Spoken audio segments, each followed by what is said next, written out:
Some time ago, I went to New Zealand. It looks great on the pictures. How about to see it in reality? I rent an economy class car in Auckland on the North Island, and before I get to Mount Cook, which is on the South Island, I need to cross the whole thing. After crossing the North Island, which takes me about 11 hours, and the ferry, I'm at the base of Mount Cook. But right now, the weather is great. Unfortunately, it's not going to be that great in about a day. How about I take a hike towards Mount Cook, Mount Tasman, on the huge glaciers which are all over the place. I'm not going to climb Mount Cook today. My goal is to get to Bow Summit, which gives you a spectacular view of the surroundings. Man, it's unreal. I used to do it when I was young. Right now I'm not young, but I'm still doing it.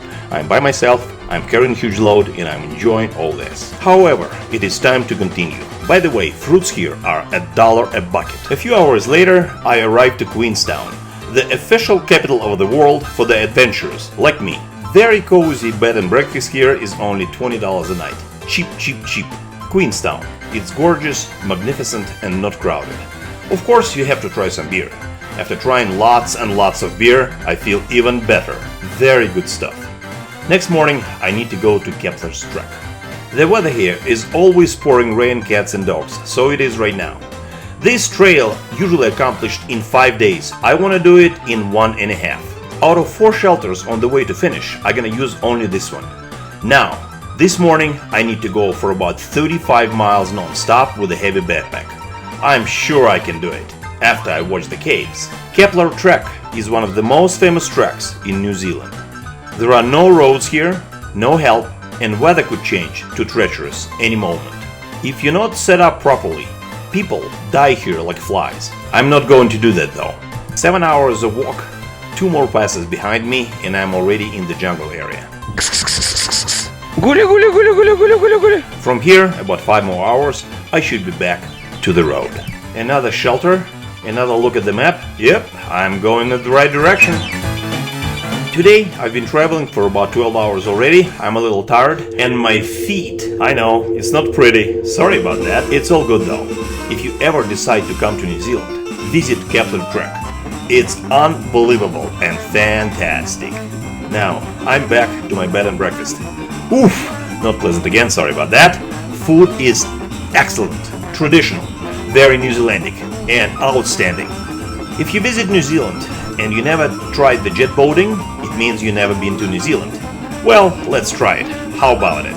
In this country, there is no lawyers, no liability.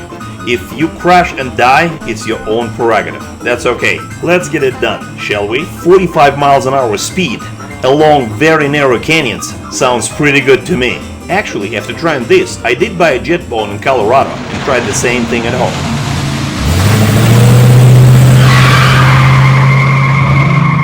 It wasn't so bad. Now I'm driving around the whole island to Fox Village.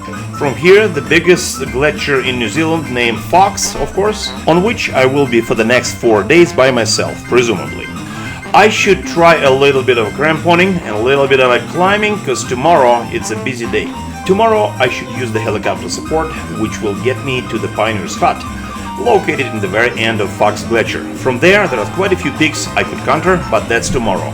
Right now I need to feed the birds, get some good rest, get some beer, and go to bed. Sorry, didn't mean that.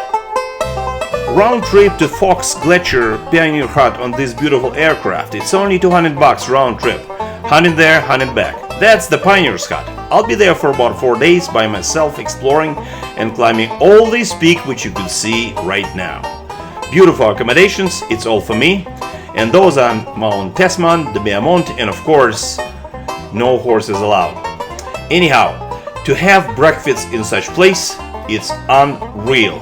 Crevasses don't bother me too much because the glacier is pretty open, so I'm doing fine. I want to conquer all this, whatever's possible. The most conquering, the least amount of time, and nice. Right now, I'm in really good physical form, so I'm doing few vertical walls like you see on the front teeth of my crampons, dual tools. Very good workout, very nice, very fun. The rest of it you could see for yourself.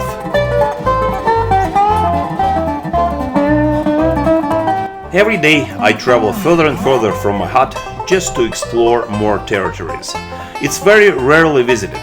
People usually climb Mount Cook or Mount Tasman. I do all of it.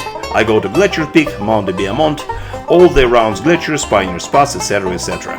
It's magnificent and unbelievable. Trust me. Thank you, God, for everything. From all my heart. This is as good as it gets. Unfortunately, time to fly home. Here's my ride. Very, very quickly, all this beauty, all this fantasticness gets to a normal, real, not that great, noisy city life. I'm very sour. What can I tell you? A couple of more days. I should also do Queen Charlotte trek. Meanwhile, it's only about 20-mile run. After all this physical stuff which I just did, feels too easy. Sorry. Time to go home. I'm driving towards the airport. The only one thing I could do is take the best sunrise from Mount Egmont. It's one of the most famous mountains for the photographers who climb there at about 4 in the morning and see what I see right now with you. Goodbye, my car. Goodbye, Mount Tasman, de Biamont. Goodbye, Sweetness. Take care, New Zealand.